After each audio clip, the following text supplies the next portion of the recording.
All right. Hey, everybody. How you doing? Welcome to the show. We are your hosts, Chase and Myles. We are at the Lucky Duck. Today's great episode for you all. I'm really excited to kick this off. Myles, who do we have on? Man, we've done it again. We're always bringing these people the best of the best. Why are we not the number one podcast yet? Today we have someone very special. You've already met his wife, also known as Cult Woman. Just kidding. Love you, Mom. Chase and I have a very special connection to this individual. He started out as a wee little lad serving in the Air Force. Thank you for your service.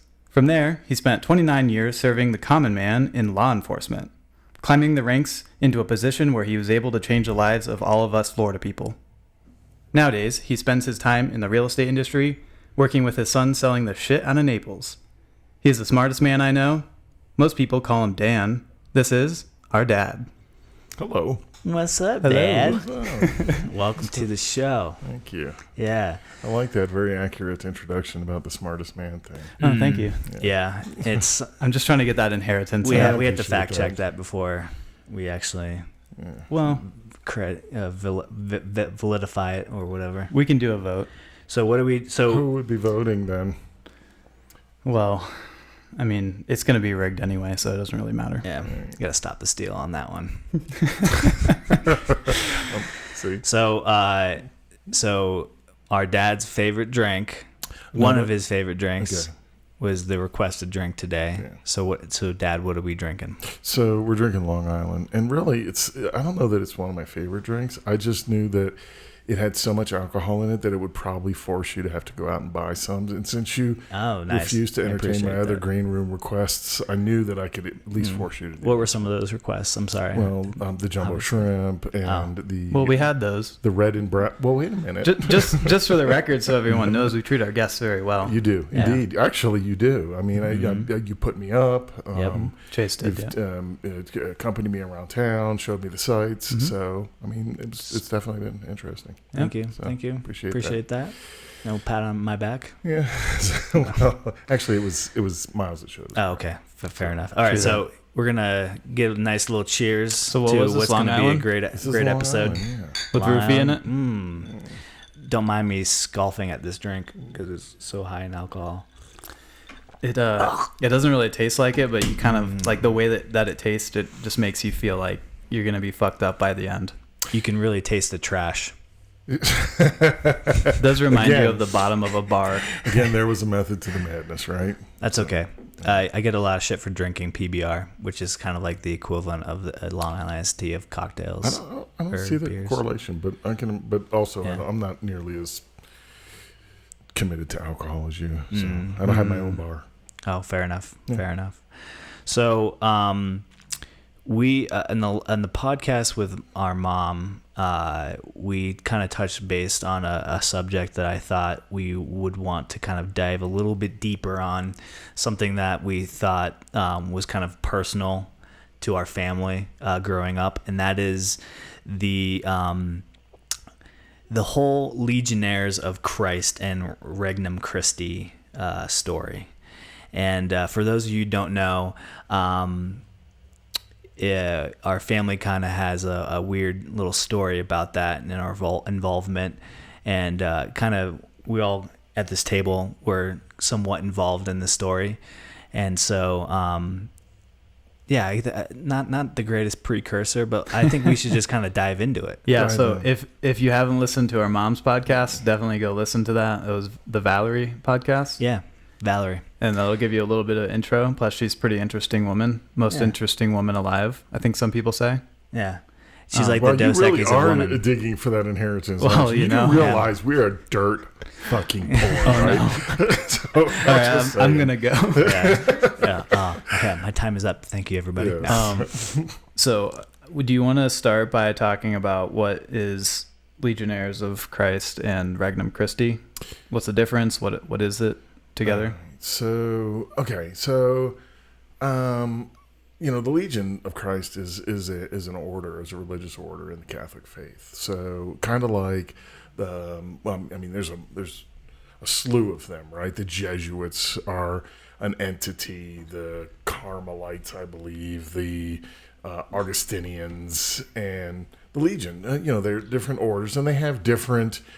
They all serve the same God, right? We all believe the Catholic faith, and and Jesus is the Son of God and the Holy Spirit, and all the teachings of the faith.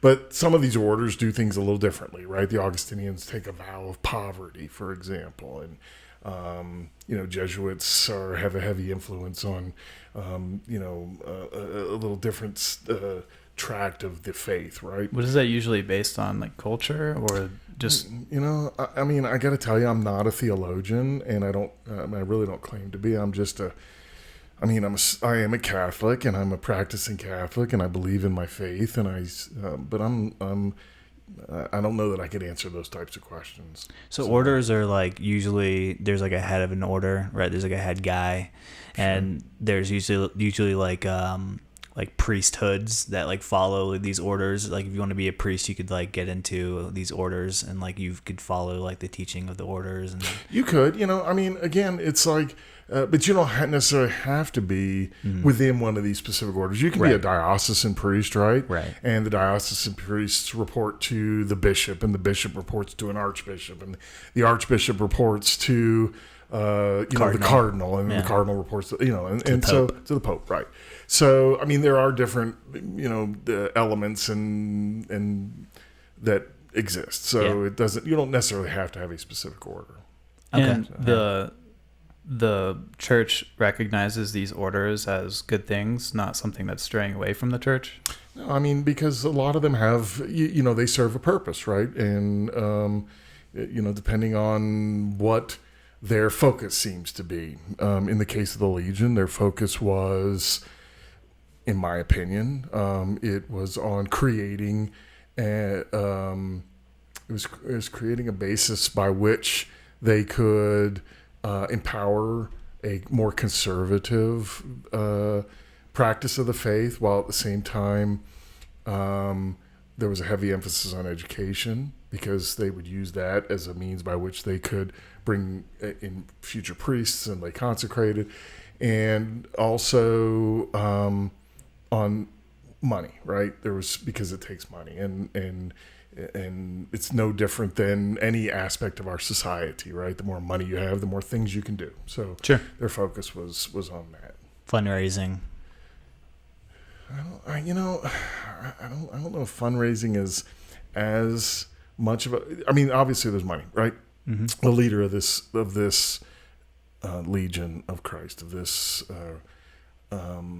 he was doing hundreds and hundreds and hundreds of millions of dollars a year and bringing it in to his order, and then by extension into Rome, right? Where the hierarchy of the church. Hundreds of millions? That's a lot of money. I think they said at one point he was doing. I think I read where he was doing about $800 million, 800 or 900 million a year. Right? That's a lot of dough. Across the entire U.S. or just across the world? You got to remember this. Legionaries of Christ actually formed in Mexico. That was Maciel was who was the leader of the Legion, the original leader of the Legion. He originated in Mexico. So right, and then it spread from there. But it's throughout the world. Okay. So wow. So this guy, Father Maciel, as he's known, I think he's like, it started in the 40s or something like that. Yeah. And in Mexico, and had his own way of practicing Catholicism, and decided to set up this order, a way of like practicing your Catholic faith, right? Is that kind of? I guess. People see the faith through different eyes, right? And I don't know what Maciel's original motivation was. I again, you got to remember my involvement in the Legion from an active participation wasn't as a legionary priest, right? Certainly, right. I'm married and have children. It was in a lay program called the Regnum Christi, which was designed for people who wanted to help in this, in furtherance of the Legion. And So, and I was only involved in this about a year, right? Actively involved. Now, obviously, it's been 20 some odd years since I was involved, and it probably took 2 or 3 years after we left to really kind of almost absolve ourselves of like the traces of it, but not haven't been actively involved. So let's get some foundation established. So there's the order, which is more of like a bunch of priests and organization within Catholic Church or faith. Then there's, when you say lay, you mean regular people, so not priests or nuns. So it's like an organization that's tied to the Legion, and it's called Regnum Christi. Right. And it's comprised of people like yourself who want to get involved into helping further the movement, as they call it, right? Is that what they called it? Sure. The movement of the Legionaries of Christ, right? Mm-hmm. Yeah. So the order was only composed of priests? So, okay, you have the priests, and then you have the lay consecrated. The consecrated, people know about nuns, right? Nuns are, I mean, that's very common. The Legion, as I understand it, they didn't have nuns per se. They had these consecrated women who would devote their lives to the order and to Christ, and so they it was almost a parallel, right, to being a nun. They just didn't call them nuns. And then those people, so the priests and the nuns would work with the people in Regnum Christi to help spread the movement, or perform other functions. So remember, we talked about we may not have talked about. I mean, there's a lot of tentacles, right? Yeah. You don't raise $900 million a year just by being a religious order and passing the hat once a week. So essentially, that's just not going to happen. What I understood was you have these priests, they would run these consecrated schools, or they would have lay consecrated women run these schools, and then they would in that recruit other women to become lay consecrated. So kind of like holy, almost not to the extent of nunhood, if you can say that, but pretty much like people who would give up their entire life. They would pretty much swear to a life of poverty. They would pretty much tie, or like not really like forget their family, but kind of serve more of the movement as needed, and then kind of run schools and run Regnum Christi, right? Those are like these consecrated women were the leadership within Regnum Christi, right? No, I don't know that that's accurate. I mean, they, again, that was not my specific experience. Okay, so maybe let's take a step back. Okay, yeah, let's start from the beginning. And I'll explain how we became involved and what our experience was, because I can only speak again to a very small period of time and to a very limited exposure. Right, so it started like in late 1999, and we were homeschooling at the time, and there's homeschool support groups. And so one of the homeschool support groups had some affiliation with a family that lived in Naples. It was very, very wealthy. And they had started this small school, started with like 6 kids. And so they were actively recruiting for additional kids, right? To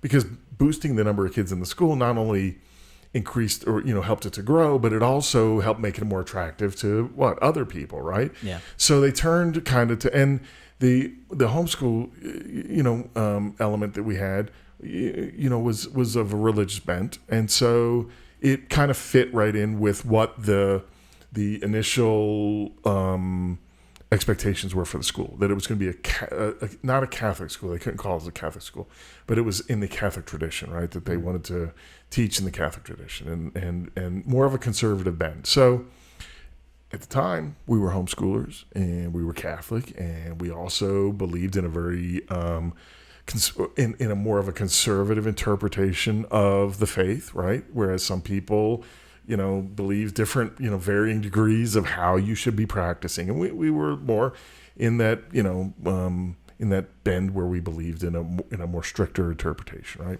So we get invited to this meeting out at this very, very significant estate home down on the beach. And you're looking around and you see you got all this money, and you have all these people and important people, and you're going, wow, I mean, this is a great opportunity, right? Because we all know the motivators, right, of people, right? What motivates people the most, right, is probably your family, yeah? And so your children and your children's education and your faith, right? So all of these things and money. Money's a huge motivator, right? So you see all of these things laying before you, and your eyes get wide, and you go, wow, this is a great opportunity for my family, my children, my faith, right? So we jumped right in, and so we become you guys become students, right? We had Myles, we had Chase, we had Zach. I think that was Logan. It. No, I don't think Logan was not yet. Right? Okay, Yeah. So What does jumping in mean? I mean, we enrolled you into the. Okay, so no, matter of fact, that was the best part. It was, we're going to waive the tuition because you have a financial, need. And again, this was not about at this juncture. It was not about getting money. It was about getting butts in chairs, right? Okay. Because that was what was important to them at the time. It was to show others that, hey, we have this school and it's growing and it's thriving, and they were able to support that financially. God bless them, right? Yeah. And so they did, and they brought in all these homeschool families, and they put butts in chairs. They went from 6 kids to, golly, I don't know. I mean, somewhere around here I have the old yearbook from that year, right? Yeah. And so they accomplished something. Who is they right now? Who is they? So this is Royal Palm Academy was the name of the school. Okay. And this was pre-Legionnaire? Okay. So this was a school that was not that was governed by a board of directors, and it was not, none of that was affiliated with the Legion. Okay. Right. Yep. At that time. Now, whether or not there was a motivation on some people who, that's I can't speak to that. So we jump in and we go and we enrolled you guys in school, and matter of fact, we submersed ourselves not only into that but also into I became the parents forum, the PTA president, if you will.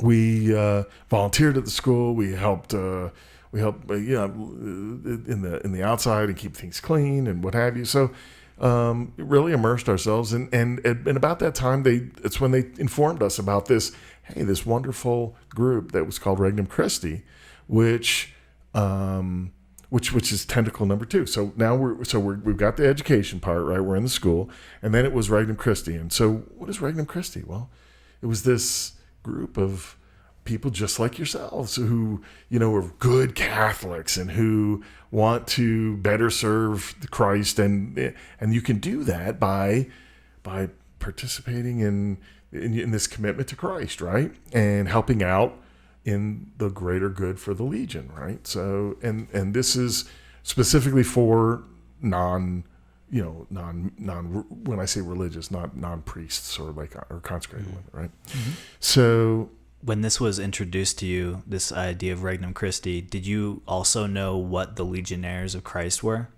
Well, I mean, I knew they were a very conservative religious order. I knew that they had a leader who was very charismatic, was very well regarded. I mean, these people spoke of him like he was, Christ himself. They placed him on a pedestal. They talked about all these wonderful things he'd done. And when you looked around all these wonderful things he'd done, I mean, it was just... they were bringing in priests. They were bringing in seminarians who were one step away from being a priest. And so it was like, you look at this and you're like, wow, this is great.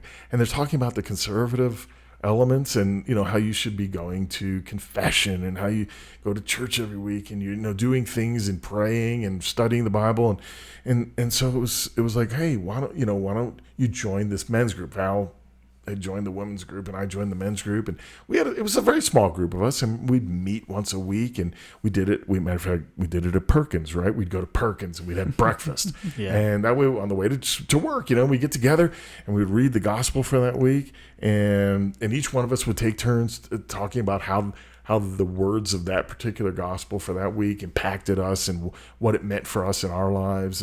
And you learn from each other, right? And then they had a commitment card, right? So these are the things that you should be doing in furtherance of your relationship with Christ. And here's where like the first element of peer pressure comes in, right? Because it talks about you didn't just have the card, but you had to, in this group of people, you had to tell them whether you met your expectations for the week, or you exceeded your commitment expectations for the week, or maybe you didn't, maybe you unmet, right? So on this card, it's called a commitment card. It had a set like list of things for you guys to do every daily. Well, it was guidelines, right? It was guidelines that just basically explained that here's how you should be living your life. These are the things that you should be focusing on, right? I mean, and it's not any different than what any ordinary priest might be preaching to you in his homily every Sunday, right? Do good, resist evil, right? Those are the basic. That's the basic connotation of the teachings of the Catholic faith, right? So, and that's what this was, and it talked about things, but reaching out and helping others, and having this commitment, right? So I can imagine this, putting myself in your situation where I'm a really conservative Catholic. I've joined the school that has very similar beliefs as I do. Now this group comes along, has very similar beliefs as well. They're promoting my faith, making more priests, making it bigger in the world. And then even just this commitment card, it kind of seems like it's not just, hey, we go to church and we do this and then we go do our normal lives. It's like we're actually going to live to the preachings that we do. Right. Yeah. And so I could see how you could really just be really into this. Yeah. Looking at some of these things on this card, it's kind of hard to not be attracted to what it's teaching. Like, it tells you, a member of Regnum Christi should be a faithful follower of Christ. Great but humble, distinguished at the same time, a servant of all, a leader of souls and regular soldier of the movement, contemplative and conquering. These are all great things. Like if you go to like a leadership seminar, these are probably some similar through lines of like how to like lead a great life. Very much so. And so I can imagine you're looking at this going like, hell yeah, like sign me the fuck up. No, it actually goes bigger. It goes deeper than that, Chase, because you have to remember, at this time, you're going to church every week, and you're looking around the congregation, and what you see, and this is not derogatory, but what you see is a bunch of gray hairs, right?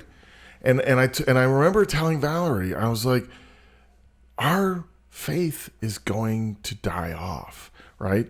There's very, very few young families significantly involved in the faith, right? You see the graying of the Catholic Church, and I don't mean that literally. I don't mean every head was gray, but when you look around and you look at who was helping out, who was doing those things, who was leading, it was, and then you had this, and it was the zealots, right, that were turning the world on fire, and all this for the for the furtherance of Christ, right? Yeah. And so I remember thinking, wow, what a powerful group, and what a wonderful thing they're doing, right? Yeah, they even have things like how to encourage to spread the word of the movement, right? Like they have sections where it's like in regards to your family, like how to get your family involved and the great things for your kids. There's a section called at work, like how to further the movement by spreading it to your coworkers. There's in your social life, like.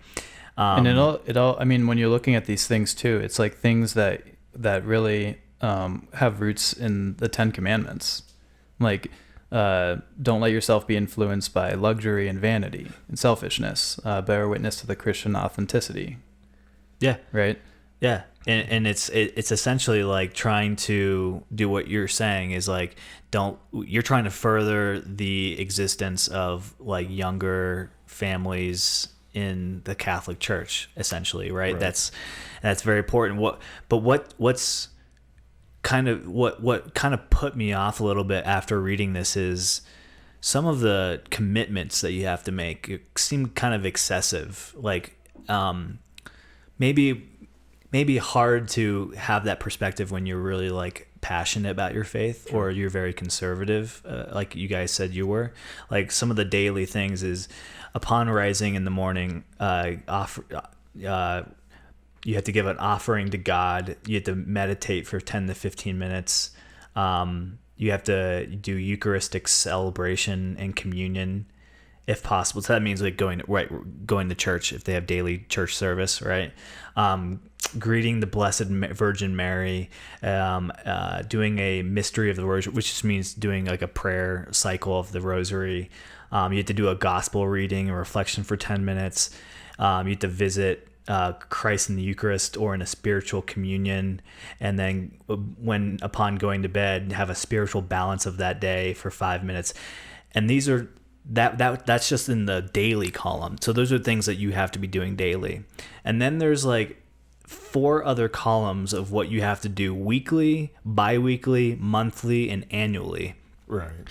So somebody who's like passionate can see this and be like, okay, I think I can do that. That sounds reasonable, and it's only going to make me a better Catholic. Right. But here's the catch, Chase, because what you said was right. If it was just about doing these things, that would be wonderful. And can you imagine how powerful? I mean, even when it talks about introduction of the faith to your friends and your coworkers and such, but this is a surface issue, right? This is what good Catholics should be doing no matter what. The problem comes in when you have these secondary issues involving the Legion and Regnum Christi. Remember I told you about it was more of a conservative interpretation, right? So one of the things that really bothered me early on was, why are you not more involved in local churches, and why are you not more involved at the diocesan level, right? And, so they operated separately from that. And matter of fact, sometimes even secretively. And so we were told that the reason that they were doing that was because there was a lot of priests and bishops who just did not understand the conservative element and did not appreciate the conservative element and didn't want to have to.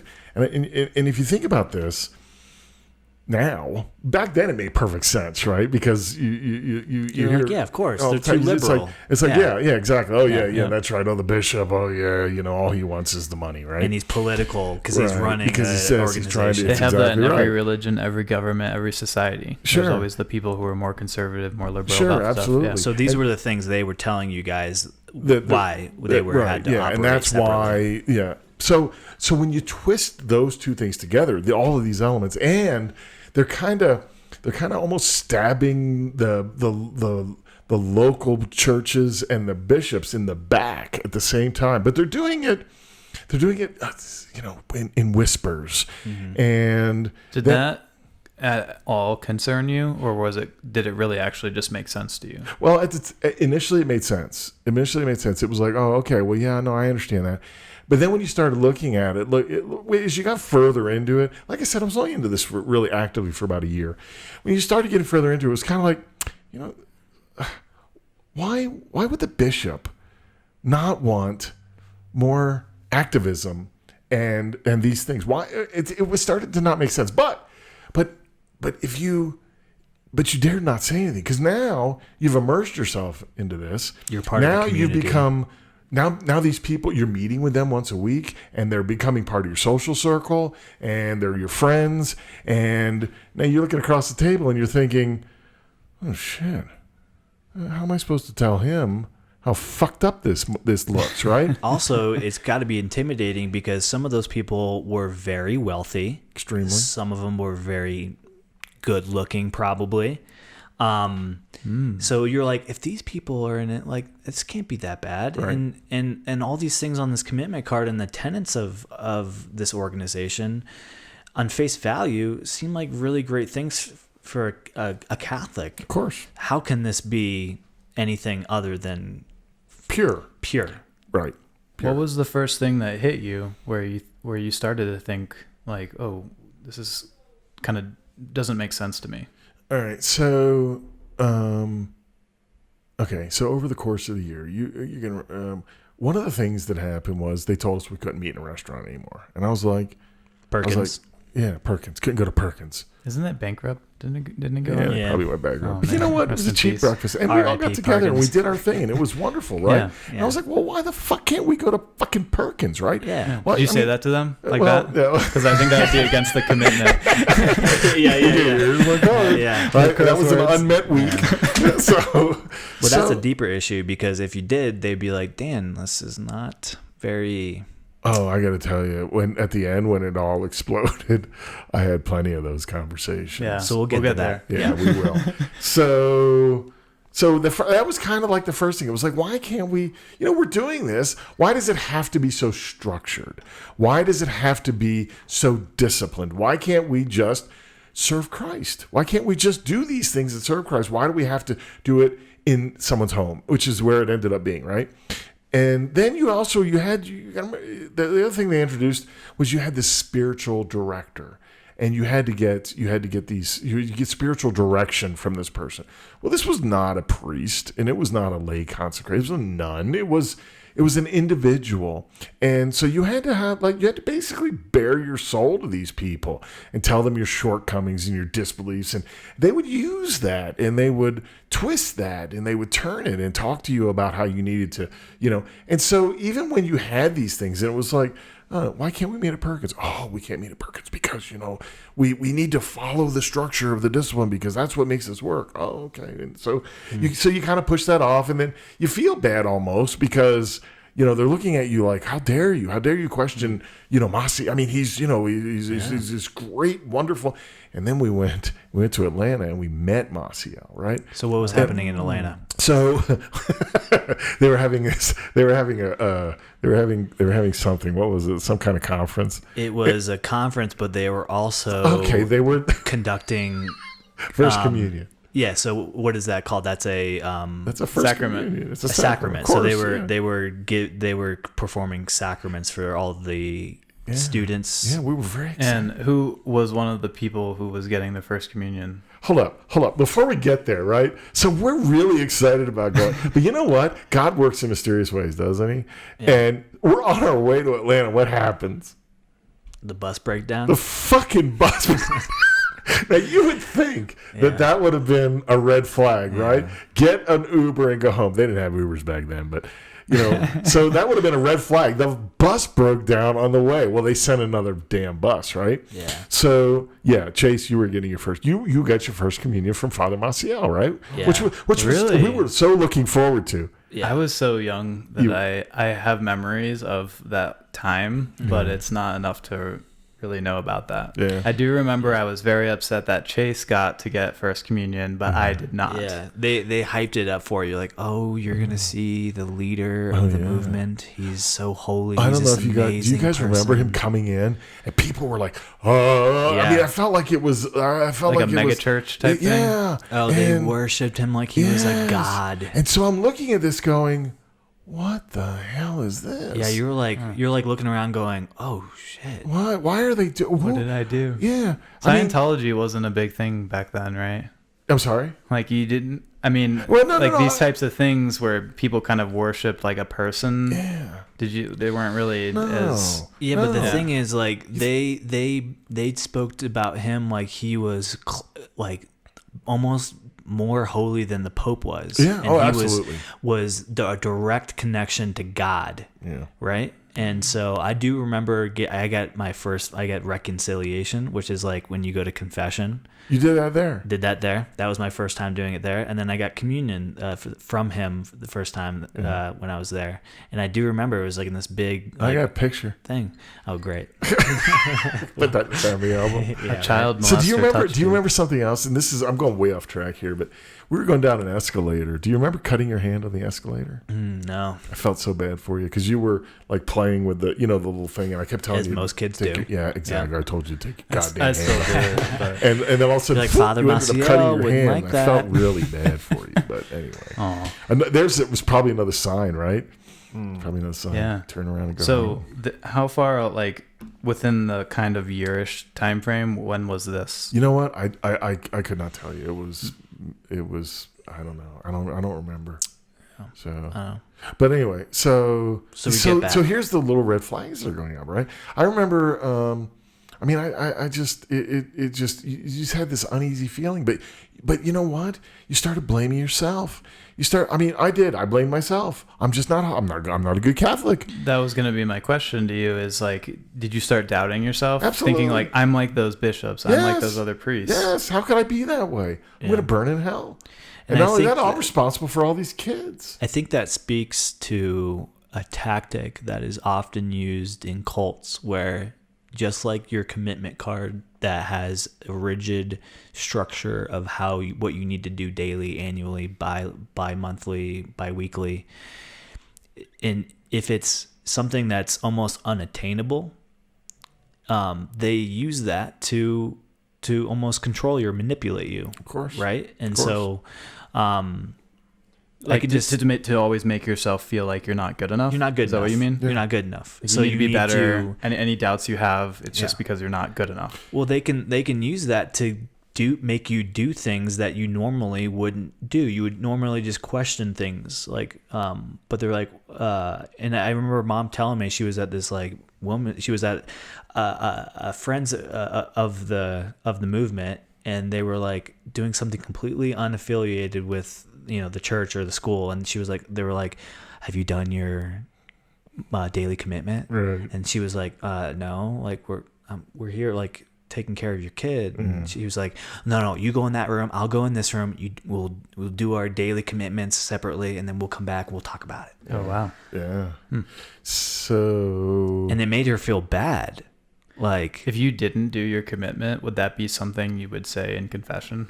well, no, you wouldn't say that in confession because the parish priest just wouldn't understand that, right? but one of the Right. things, one of the requirements is you had to go to confession like twice a week. Well, it was bi-weekly. So bi-weekly. I think, yeah. So But the idea, so if for our audience that isn't Catholic, confession is a sacrament in the faith where you go and you pretty much tell a priest in confidence like what you've done wrong or like what you've sinned, what you think you can do better to be a better Catholic, and they hear you and they can give you guidance about it and they can help you, and then they tell you, for these sins you should pray to Mary. Or you should do like a rosary or doing like that.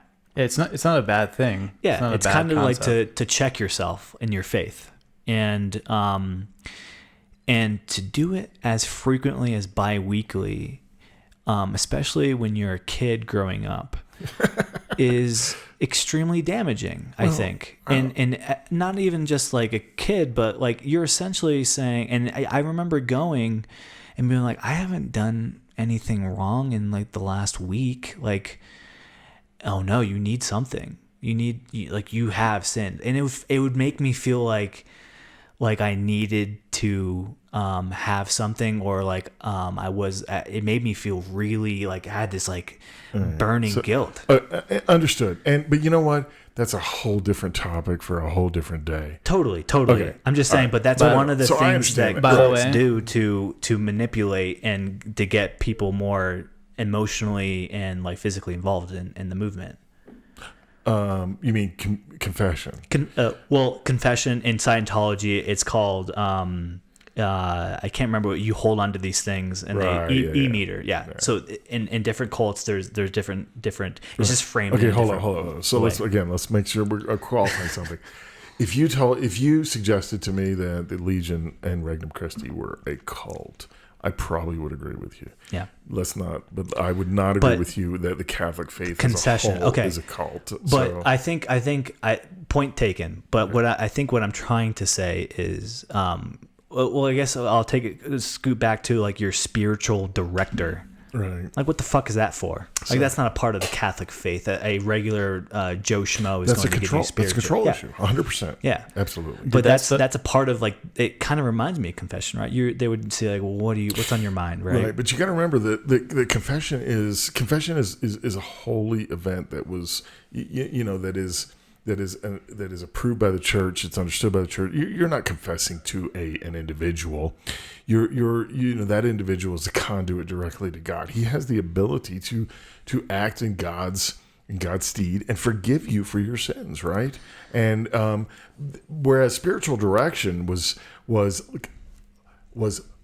like confession in that you were revealing things about yourself, but that person had no right to absolve you of your sins. Or offer advice. They could offer advice, but the problem is that what we were finding is that it was being used more as an instrument to control you than to offset your those who have exited, who were much deeper in than I was, have suggested that it was used to offset that, right? I mean, and to prepare to defend the Legion or Regnum Christi against these people that had exited. Yeah. I see. Right. That's easy. I mean, lawyers use that. Sure. So, like, essentially, like programming. Sure. So, okay. So then the next thing was I went to this retreat up in New York, and So after Atlanta. I believe it was after Atlanta. Yeah. So the spiritual guide person came in after Perkins, or were they kind of there the whole time? Yeah, no, they were there the whole time, but we didn't really use it like that. Mm-hmm. Yeah. And so the men's side really wasn't as forceful in that regard, because quite frankly, I wasn't telling anybody shit, right? I mean, I just didn't subscribe to that. And you know what? And I'm not a perfect Catholic, right? And there's certain elements of the Catholic Church I still have a very hard time with in my faith. But I damn sure wasn't going to sit there and tell somebody that, here was my shortfalls. It just wasn't happening. Did you feel bad about that, though? I don't, Did you feel like you were sinning because you weren't telling them? No, I didn't tell them. I didn't feel like that. Because I was, like I said, I think if I'd been there longer, if I'd have been more ingrained into it, if I'd have been deeper into it, but there was no motivation for me to do that. I wasn't going to tell this guy shit, right? So, and it seemed more like Regnum Christi was aimed into recruiting more of the woman side of the families, right? They're more involved, maybe. You got to remember that, again, remember we're talking about some of the closest individuals, the closest members that we're talking about. Remember, it's homeschooling, right? So women were the ones that had the time, right? Because they weren't no longer homeschooling their kids. They were sending them to the school. And so then they had the time and they had the ability to commit more, whereas most of the men that were involved were working. Yeah, working, right. Supporting the family financially that. Yeah. Yeah. So, and I think that's why the heavier emphasis on that. I think also generally women maybe have a higher degree of commitment to their faith, right? I mean, at least it's been my experience. Yeah, okay. Or maybe also just because for women who don't have a career, it's something kind of to be attached to. Like a lot of men get attached to their career, they want to advance, whatever. But maybe some women who are stay-at-homes who now aren't taking care of their children all day need something to like do. Need community, probably. Yeah. Community. Yeah, absolutely. Yeah. So then we went to New York. Yeah, New York. Chase got his tongue touched, and then New York. Yeah. So New York was kind of where it started to unravel, at least for me, in a bigger way. We went up there for this retreat, and I remember you couldn't want. They didn't have any. They put you up in this retreat center, but it didn't have TVs and didn't have radios. Was it like a reconditioned hotel or something? Yeah, basically, essentially. Yeah. And it was owned by the Legion. Okay, yeah. And I mean, they had all these seminars that you'd go to, and people would talk about different elements and how to, again, again, it's about strengthening your relationship with Christ, right? But it was also, there was a heavy emphasis on how that relationship with Christ could be better served with your relationship through the Legion, right? To further the movement. Because it's always right. That's right. Because really, that's what they needed, right? They needed, and we haven't talked about we haven't talked about the apostolates yet, right? And the apostolates, maybe this is a good time to talk about that before I go into the New York trip. You gotta remember. So we talked about schools and the reason that.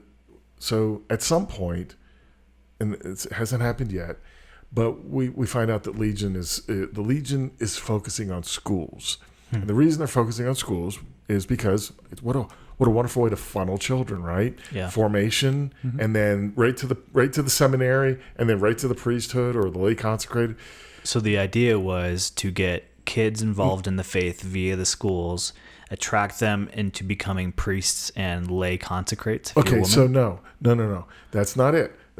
So that is an element of it. That's not the focus of it. Okay. Right? Because remember, the secondary focus is recruiting people. Recruiting people to do what, though? Into Regnum Christi. And then what is one of the responsibilities in Regnum Christi was they said you need an apostolate.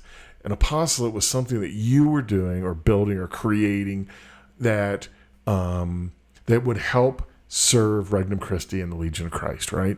Now, the apostolates were very important because when you have a religious order that is not permitted to operate in diocese, and it wasn't just the Diocese of Venice, which is where I'm from. It's dioceses all around the country, right? So had prohibited these from operating. Really? Yeah, so, hold on, so we haven't, there. I think, established that yet. Okay. We said that they operate separately, but Well, we did, but I did tell you that. Remember, they told me about the bishop, and the bishop didn't understand, because I asked, why are you not more integrated into individual churches or into the diocese as a whole?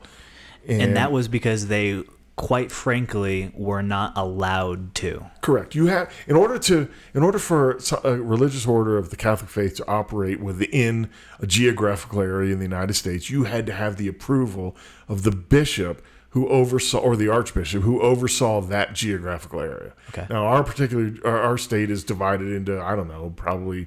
Let's see, you had the Diocese of Venice, the Diocese of Miami, the Diocese of Jackson, so Orlando. So you had all these different dioceses. And so the Diocese of Venice was the one that served the area that we were in, right? So, but that was universal, right? That was around the country. We later found out, right, that they had these limitations.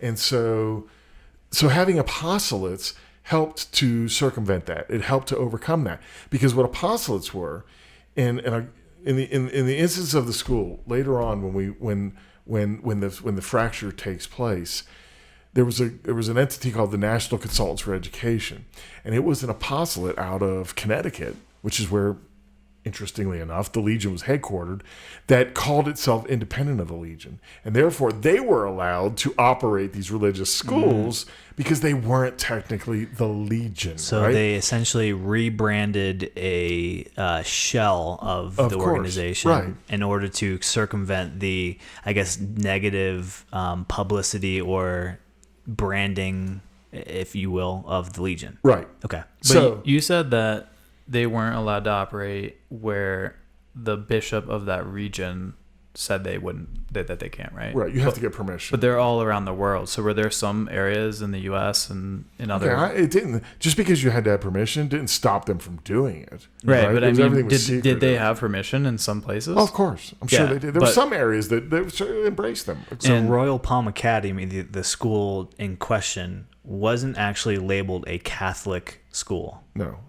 it was not. It was not originally. I believe it has since become a recognized Catholic school. Okay.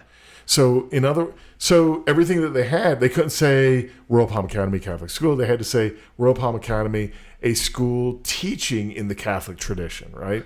So they just twisted Loophole. things around. Loophole. Now, if you're me and you're this you're this conservative Catholic guy, you don't see in the Catholic tradition. You see Catholic, and you see school, and you see the kids wearing their little Catholic-esque school uniforms, and you see the crucifix hanging at the front door when you walk in, and so if it like barks like a dog, it must be a dog or something like that. Well, they call it the duck, right? Yeah. If it looks like a lucky duck and it quacks like a lucky it duck, must be a duck. and it has alcohol, it must be the lucky duck. If it looks like a penguin, then it walks like a penguin. So these apostles are really important. I got to tell you, I was just online the other day. I was looking up just because I don't really pay much attention to the Legion these days. I found, I don't know, I can't even remember, 14, 15, 16 different apostolates that were geared towards children from preschool through high school, right? These about kids for Christ or kids for Jesus or whatever it was. And it sounds great. All these wonderful things, yeah.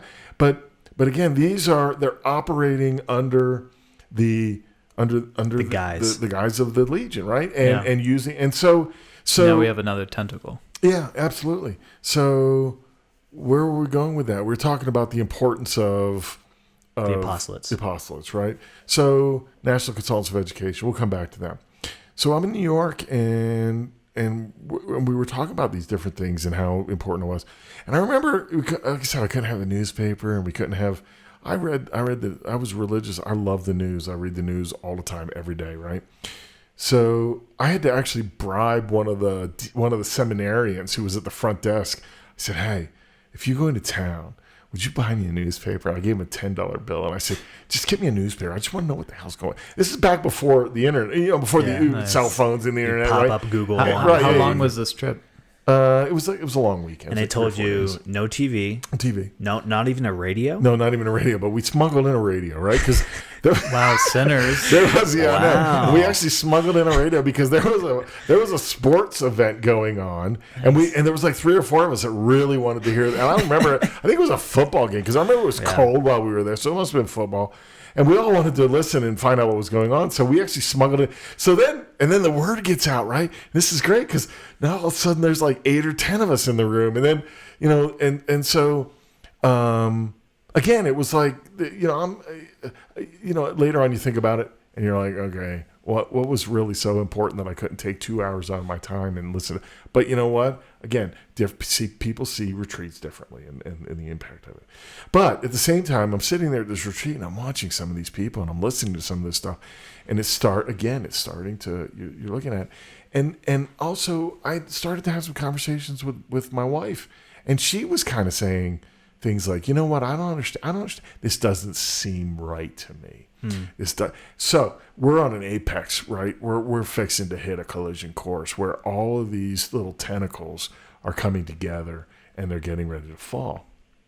Because after I get back from New York, not long after I get back, my phone rings, and the person who had been the principal of the school for a while and who was still the chairman of the board of directors calls me, and he says, "Hey, I wanted to let you know," and he was a close personal friend of mine, an extremely wealthy individual, right? And he's put up a lot of money. For the school. So listen, I don't want to talk about how much money he did or didn't put up, because I don't have any personal, direct, independent knowledge of that. I know that there were allegations about how much was promised versus how much actually went in. And so I can't speak to that. I never saw books. Yeah. I do know he said one thing, they said another, right? Okay. So this was one of the people at the beginning Well, that you met? Yeah, that was the absolutely, wealthier? yeah. And he was very devoted to the school. At one time, he served as the interim principal because they needed a principal. Whoever it was before had left, and he very did all kinds of charismatic, things. Very charismatic, very friendly. I remember him being like, "We're gonna have official school gum. We're gonna all have the same gum." I remember being at his house. Like, yeah, absolutely. Oh, we used to go to his house all the time. It was very big. Yes, it was. And there was a rock slide to the pool, and it was fun. Yeah, the pool looked like something you'd find at a resort, right? Yep. So he calls me up and he says, "Hey, listen, I just wanted to let you know New York. I had to go to New York. I can't remember if he said he had to go to New York or the people from New York came down to him or what they call him. He said, they want me to step aside. And as the chairman, I have to get off the board. And I said, what's up with that? And he said, yeah, they're transferring the control of the school over to this National Consultants for Education. And the apostolate. The apostolate, yes. And he said, and they don't want me to be involved anymore. And I said, Pat, that's we can't do that. We've got to fight this. And he said, no. He says, listen, he was a little bit reluctant. And later, and again, I'm furious because I watched him and he did so much, and now, so I thought, okay, so now later on I find out that there was some financial issues that were involved and some allegations of self-dealing and some monies that supposedly weren't paid. I know there was a lawsuit. I know there was a settlement.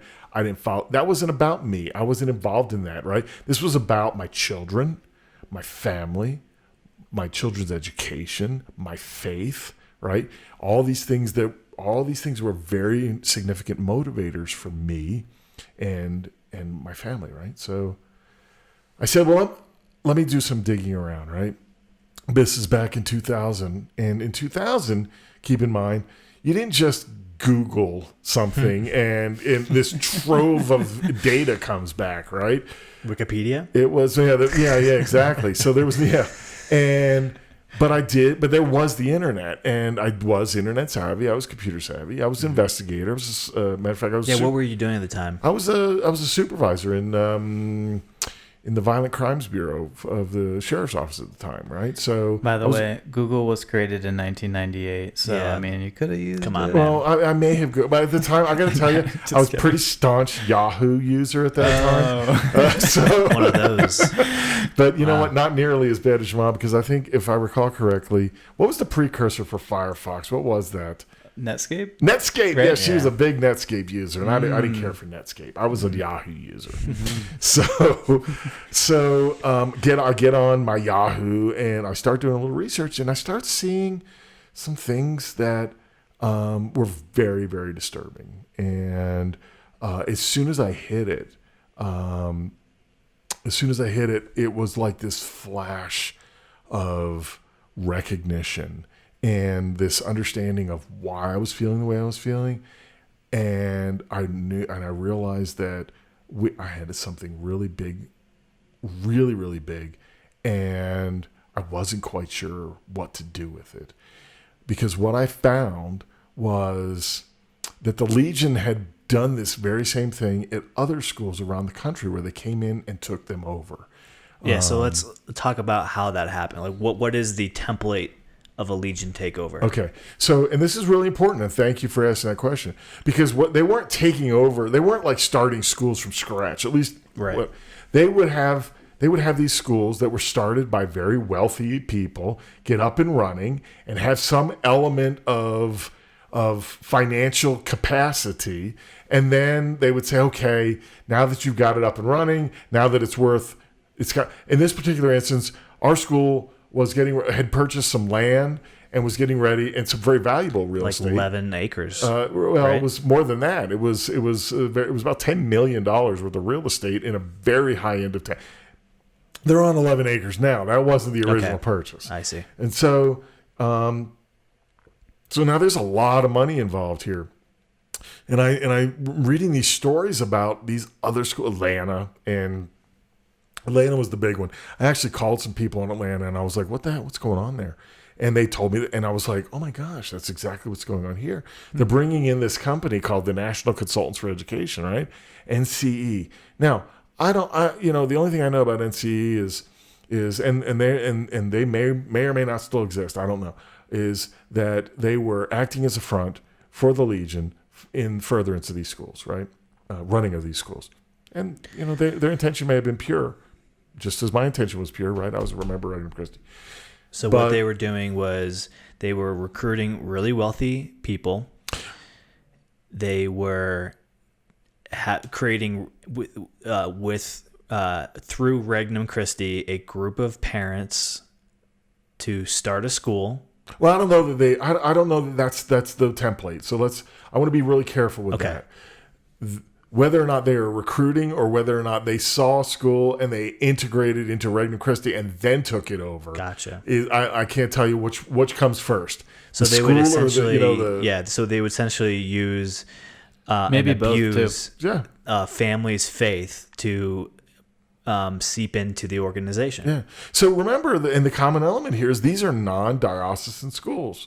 So what is the reason you would have a non-diocesan Catholic school or Catholic-esque school? What does that mean, non-diocesan, for people who don't know? So the diocese approves certain schools. There's certain schools in the diocese that, elementary schools, middle schools, high schools that come under the direct supervision of the diocese. So diocese is a governing faction of the Catholic Church, and then the headquarters is Run by a Rome. bishop. Or the Vatican, right. Again, with the bishop, the archbishop, Yeah. the cardinal, This is the Pope, essentially the government of the, if you could call it that, Sure. the equivalent of the government of the Catholic the Church, Right. in which the Pope is the leader, like the president, and then you have a bunch of like senators, which is like bishops and all of that. So these are people who pretty much say whether or not it is a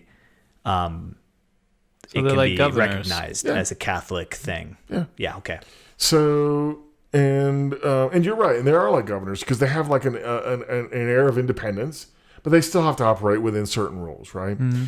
So we talked to yeah. Atlanta, and Atlanta tells us, they're telling us about this takeover, and I'm like, oh my gosh, this is what's going on here, and so that was domino number one. Well, what was bad about the takeover? Because I mean, just looking on it from the outside, it doesn't really seem bad. It's like this company that runs Catholic schools is just gonna run it. I think it was just the way that. It happened, and it was almost like a forceful takeover. How your friend was pushed out and this and that. So let's And again, talk about that. What well, happened?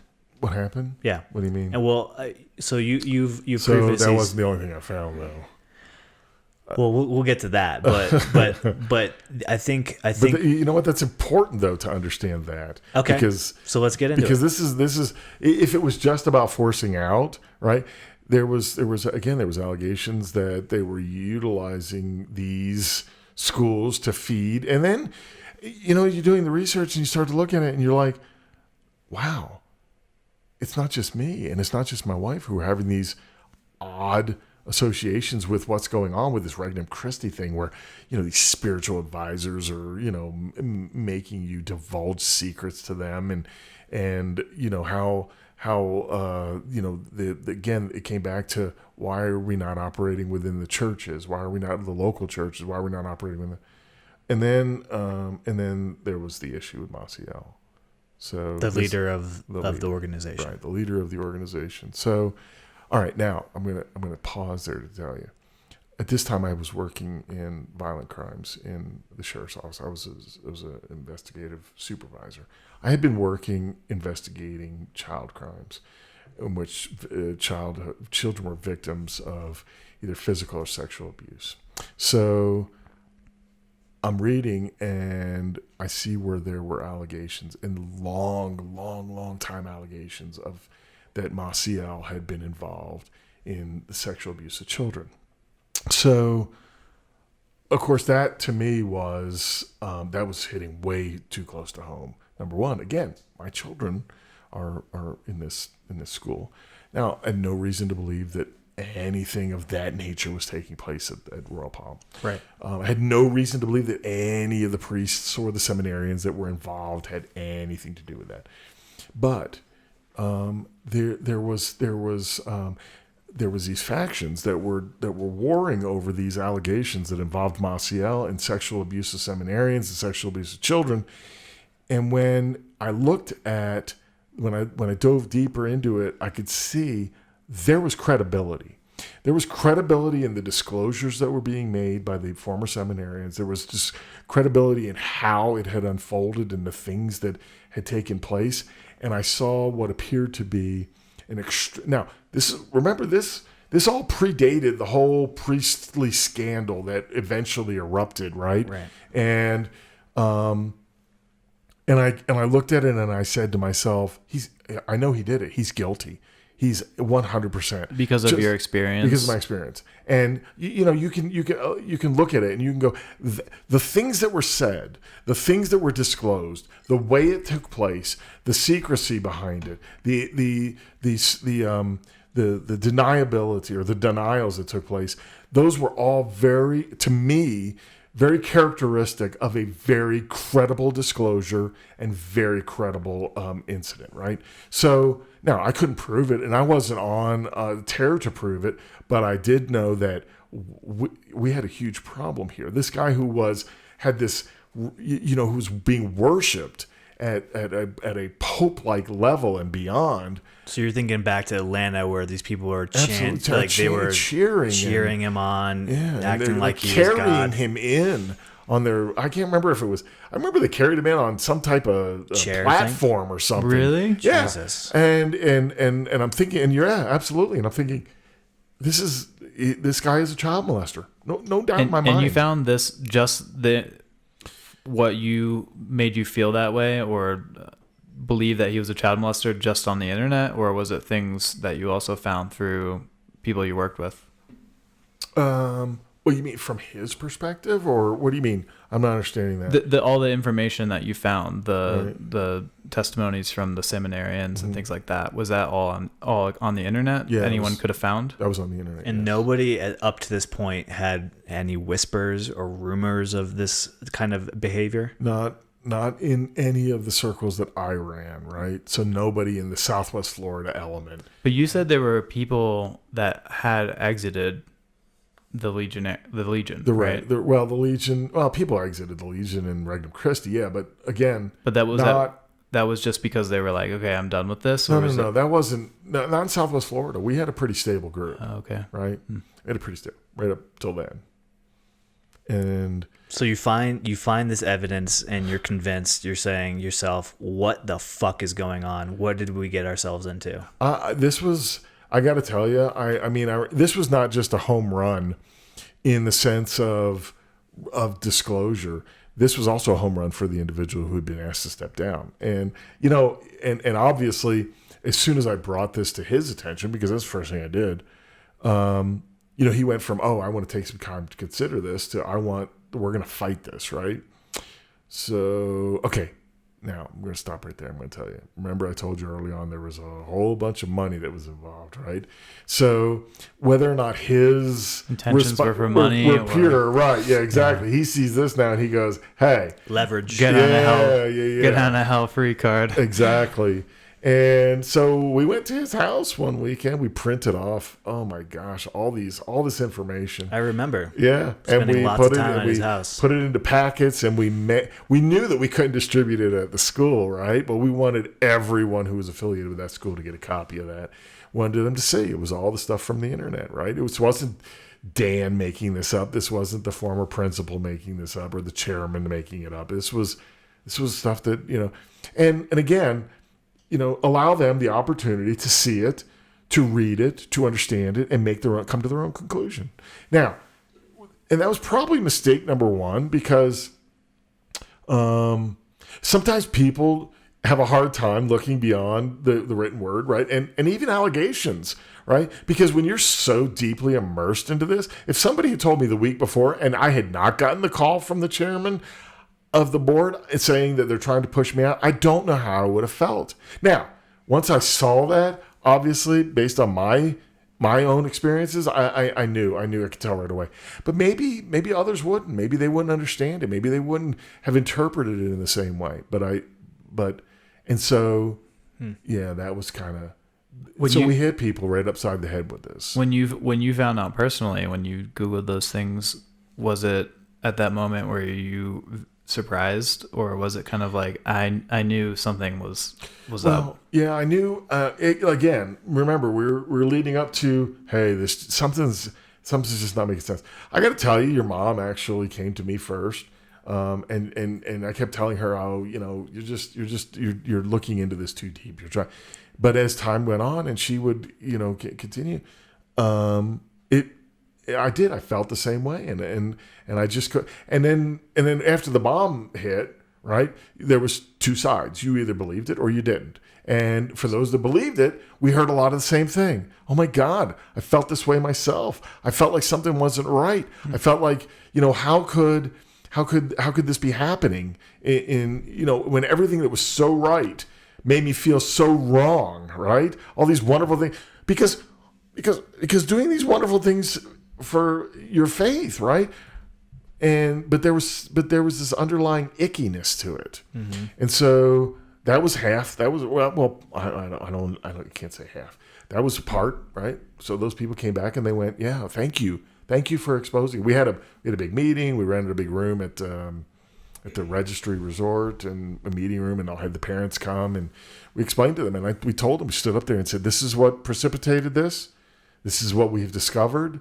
This is what we intend to do. And from there, was it like the next day, all these people leave the school, leave the Legion, or did it slowly? No, we didn't leave the school right away because we were trying to really, again, we got to remember, a lot of this, part of it was being manipulated by the former chair, who I think was still trying to preserve some of the issues relative to the financial aspects, because there was a lawsuit that was filed. So just walking away maybe wasn't the best idea. It was, hey, we've got this wonderful school. We can salvage this. It hasn't been completely consumed. And so we did. We tried to salvage it. And then that's when I think I told you beforehand, we were talking to, people who we knew and who we were friends with and socialized with and consider ourselves to be very close to, just turned their backs on us. And it was like, how dare you? Yeah. How could you? This is like sacrilegious. You've forsaken our God. Yeah. Well, our God being Maciel. Yeah. Right. And these were people you were really good friends with. Yeah. And I got to tell you, many of them have since come and apologized. And one of them 20 years later. Okay, so this was 2000. This is December of 2000. It wasn't until 2004, 2005, somewhere in there, that the Vatican finally condemned Maciel. So let's just get this straight. Father Maciel had allegations, very credible allegations of child sexual misconduct and abuse since 1970. Really? Actually, it may have even earlier than that. Maybe even earlier than that. It wasn't until almost 40 years later that the Vatican acknowledges and confirms and excommunicates. They didn't excommunicate him. That was the worst part. Okay, they asked him to take to live a life of to pretty much just walk away. Right. To walk away. And that's what people always criticize the church about, right? That's it's the not big just, thing. but it just wasn't just Maciel. I mean, there's obviously dozens and dozens of instances. I was watching a show the other day, and it talked about there were writings from back in the 4th century of allegations involving the church and sexual abuse of children. I mean, it's an easy avenue for child molesters. Of course it really is. Yeah. That's So the problem. But you know what? But it's not exclusive, right? It's not exclusive to Catholicism. Of course. So there And were And there's many, many, many, many, many, many good people involved in the faith. 100%. Let's get that straight, because we're gonna talk a little bit of shit about Maciel and the people who had propped him up for decades, that personally knew that this was going on and still covered it up. And shame on those people. The people who are there's a lot of good and great people in the Catholic faith, and that's the foundation and even the pillars of people which it who stands on. didn't believe you. Yeah, I'm sure they had the best of intents. Yeah. I think they did. but there were a lot of bad characters in play here, including obviously Maciel himself, but the people in his little posse that surrounded and enabled these allegations to go undisciplined. And that's the most frightening. And that is not an isolated incident of just the Legionnaires of Christ. No, it's not. Unfortunately. No. And so I've got to imagine that you're discovering this, and, the school aside, how did this impact your faith? Yeah. So, I mean, it was devastating. It was absolutely devastating. Again, this, I mean, we've now lived through the blow up, if you will, of the sexual abuse and involving the church, and it was very highly publicized. Lots of bishops and archbishops lost their jobs over it. I mean, it went up to probably the highest not levels enough. Probably not enough. I agree with you.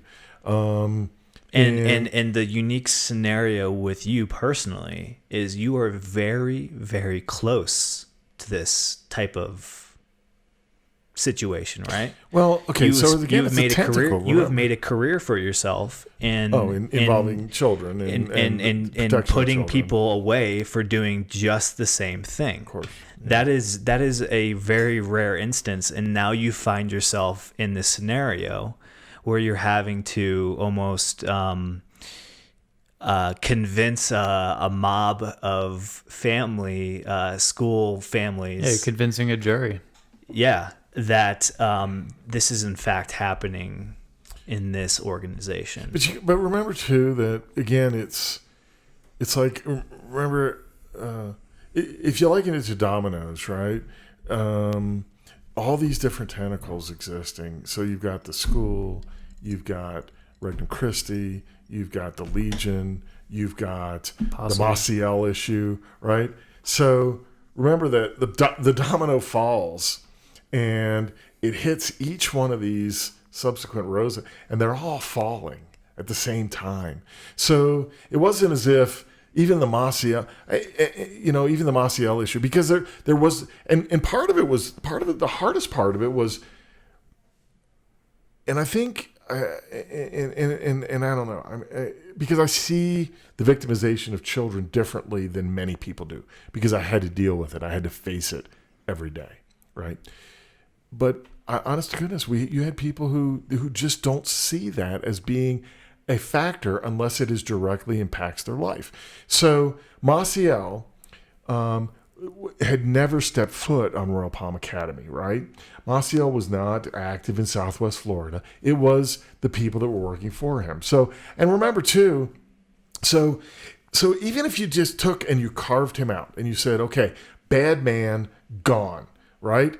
It wasn't the only series of dominoes that had fallen, right? And the reason I say that is, I mean, I remember because people would look at it and go, listen, and honest to goodness, to this day, I cannot believe this woman told me this.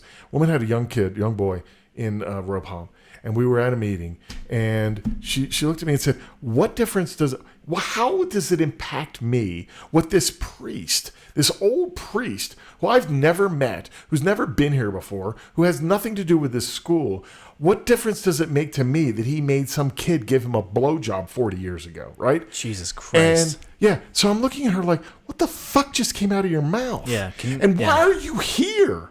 Why are you here to begin with? Because crazy. that was the most, uncaring, unchristian, uncatholic statement that anyone could ever. So, but that was what you were dealing with, right? Because it had nothing to do with this issue, right?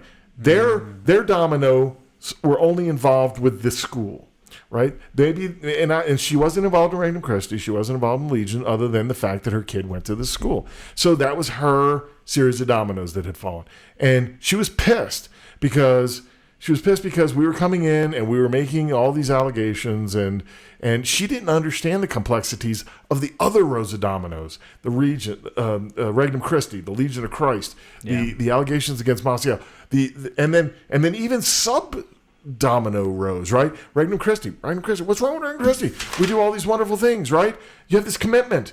Yeah, you do all these wonderful things, but then you had all these other subversive things that were going on. You were acting disobedient to the bishops and to the priests within the areas that you were committing. You were covering. Not only were you covering up the allegations against Maciel, and the Legion itself did not come out and admit this until after he died. Did they finally admit that he had done these things? They did admit it. Oh, they did finally admit it. But here's the big shocking piece: is they still have him up on a pedestal. Of course, some do. and that church and that order is still under is still being reviewed by the Vatican. Is still under control of the Vatican. So they're not able to act as a quasi independent. As my understanding is. So all these dominoes are falling, and you're now looking at this as like, oh, I was being used. Like, this Regnum Christi thing sounds great on surface level, but it's really just to get schmucks like me to do the dirty work for the Legion. Yeah, but my whole question here is, it's great they get you to come in to do stuff to get more kids into the schools, to do this and that. Where is the money coming from? If they're giving you scholarships for your kids to go to the school and get more people, where is this money coming from? What's the whole point of all of this? Okay, so the point of all, so it's the wealthy. They targeted the wealthy. Remember when I told you that really the only reason we were asked to come to this school was to sit butts in chairs, right? That became very clear later on. They weren't looking for Dan because Dan had a pot full of money, and they wanted to enrich your spirituality within the Catholic Church. Yeah. So this was that's right. This was 100% about putting butts in chairs. So you can use the bathroom. Yes. Bathroom break, everybody. So today the weather is 55 and sunny. The weather on the 8s. This it's kind of crazy to think about like my understanding, or like I never thought about this until about a few years back when I'm kind of fascinated with cults in general. I love to like watch the documentary, like a lot of people. It's like kind of like white girls and true crime. Like for me, for me, it's like cults. I feel like most of the interesting, like if you watch a TV show, like American Horror Story, for instance, if they do like a cult type season, it's the most interesting one. Yeah, exactly. Because it's fascinating how people just follow things. So I followed the subreddit cults, and there was a post that I come across, and it was like, hey, I have this friend, and they're in this organization, and the things they're telling me sounds kind of fishy, and it's really coming up. Oh, a couple years, probably in 2018. Okay. And they were like, I'm just looking for advice. Like, what do you guys think? Does it sound like it's bad? And the organization's called the Legionaries of Christ. And for some reason, I was like, that sounds oddly familiar. Yeah. Like, why is this resonating with me? And so I was like, wow. And they were like, yeah, it's a part of the Catholic. It's in a Catholic affiliated organization or order and blah, blah, blah. And so I ended up giving Dad a call, and I'm like, hey, have you heard of this thing? And he's like, oh, wow, that's crazy. Let me fucking tell you. And then he like tells me the story, and I'm like, oh my God, this is crazy. Wow. This is crazy. So that just goes to tell you could have been in a cult and you don't even know. Yeah, technically. I guess. So anyway, let's get back to the story. Until we get back. So can I do a shout out to my sponsor? Yes, please. Who's the sponsor today? Yeah. Sponsor is Zach Anderson, PA. Zach sells Naples.com. Oh my God. Zach is the #1 selling realtor in Naples, Florida. Not really, but almost. Right? Well, it's based on a very biased independent. Also known as the. Hold up. I have not. We have Zach not sells received any kind of Magazine. financial incentive for this ad, so I'm going to have to cut you off right there.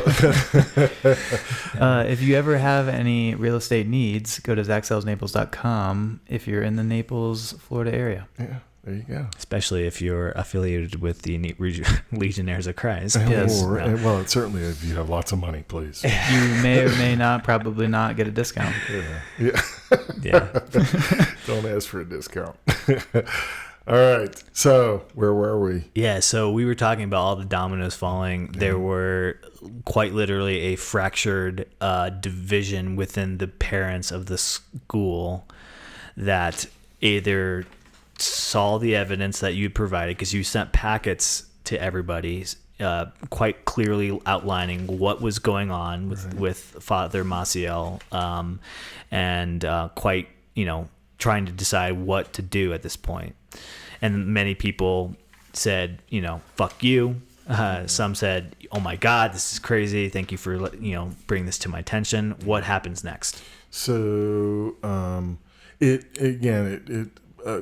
gosh. I mean, they had like 5 or 6 teachers resign in one day. Really? Just like up and say, you know what, this is fucked. No, like literally. Yeah. That's exactly what they did. And so we thought there was a lot going our way. I mean, we did have a number of families who got together and said that they wanted to fight. And then to fight to get the school back. Yeah, because it was, this wasn't about, turning over to a Legion school. We weren't about to do that. Let's talk about how this NEC or NCE, NCE, so they appointed a new, not president, but principal, right? Yeah. Well, okay. So no. The principal that came in was a lay consecrated woman from the Legion, but she had come in earlier in the year, and that was just to provide some assistance, so that we were making sure that, again, by this time we're all gung ho for the region, or for the Regnum Christi and for the Legion, but we still had an autonomy, right? I mean, we still had a say, we still had a board that we felt was independent of anything outside of that core group that we had. So, but once we sent the information out, it didn't take long. They called me. The board got together. They dismissed the former chair. They called me up the next day and told me that I had been dismissed as the head of the parents forum, and that I was no longer could perform in that function. We left you guys in. I can't remember how long. It wasn't that long. I remember being, quite frankly, yanked out of school one day, just like randomly. And then we went to a new school. Just like, we're not going here anymore. Yeah, we started a new school. Well, here's the thing. There was a lawsuit that was filed. It took a little bit of time. This lawsuit was filed. The lawsuit got settled. Right? I wasn't involved in the lawsuit. As I said, that goes back to that whole financial aspect of it between the former chair and the board. And to this day, I still cannot tell you who was right, who was wrong. Where it didn't matter to me. I didn't care about that. I cared about my children. I cared about my faith. I cared about again, your education. So we looked at it and said, let's let them go. Let them have their school. I mean, it was there before I came, and so we started another school, but that didn't last long. Yeah, so. But one of the things you had mentioned before the podcast was that this lay consecrated principal, I'll call her, started to do some questionable things, like telling parents they couldn't meet without her present, right? There was some things like that going on. Yeah, I mean, there were, also this area control. I mean, I was the president of the PTA, if you will, right? So we used to send out flyers and notices, and so now every flyer or notice had to go through her. And I sent one out, and it didn't say anything nefarious. It was just some information that I had, and I know what it was. We wanted a list of students and their information, right, so that we could communicate with them, and she wouldn't let us have that. And then so every flyer then had to go through her, and she changed. She completely rewrote one of my correspondence and signed my name to it. And she literally signed your name and sent it out on your behalf? Yes, absolutely. And so I'm looking at this going, what? And that was at the very end, because that was not, so it's not like some crazy like shit, but it's like some like, hey, fuck you. Like what's going on here? Was this happening like when you were finding about all these other schools in Georgia or in Atlanta or whatever? No, that was right before. That was just kind of, like I said, that was kind of probably in the same time frame as where the whole New York trip had come in, and everything was starting to kind of blow up. Right. But I mean, Did you find out there were other groups of people who were finding out about Maciel and about the Legion who were like, oh my God, I can't believe this happened? Or were you guys the first ones to figure this whole situation out? Well, I mean, I can't remember when I talked to the people in Atlanta. I don't know if they had figured it out by then or not. I'm not sure. It's hard to tell because the lack of documentation probably and the lack of like internet infrastructure. Yeah. Mm-hmm. But it seems like you were mentioned or quoted in the LA Times. I did there was a book that was written by a couple of reporters who were doing. It was a broader topic on the sexual abuse of children in the church, and so I had been interviewed by a gentleman named Gerald Renner, and was quoted in that book. And then we had also done an interview for the local newspaper, right? And then the Los Angeles Times and so it that was a couple years later. So it just goes. Starting to snowball from there. So, yeah. But was the LA Times article about just abuse in the church, or was it specifically about the Legion? It was more about abuse in the church. Right? It was that, and then also just referencing like, so here's the abuse that's happening in the church. Here's an incident or an order that it's kind of like harboring these not harboring, but the behavior. Harboring is a good term. I mean, there was no, they not only denied it, they aggressively pursued these former seminarians and former priests and anyone who stood in the way of former Regnum Christi people were sued, had their reputations sullied. I mean, it just was the absolute opposite of what we were supposed to be living by in our commitments to Christ and how we were supposed to be. There was no charity whatsoever in any of this. Did you or any of the people that you knew that you were friends with or the former board member get sued specifically for defamation or anything like that? No, I didn't. I don't know that anyone else in that area did. I did. I was approached a couple of times by some individuals who wanted me to have a better understanding of what the totality of things were, and it was funny because I had been I'd been involved in it for a year. Like I said, I went to the Atlanta conference. I went to a retreat in New York. I had made friends with many of the priests and the seminarians, and yet over that period of time, afterwards, none of them contacted me.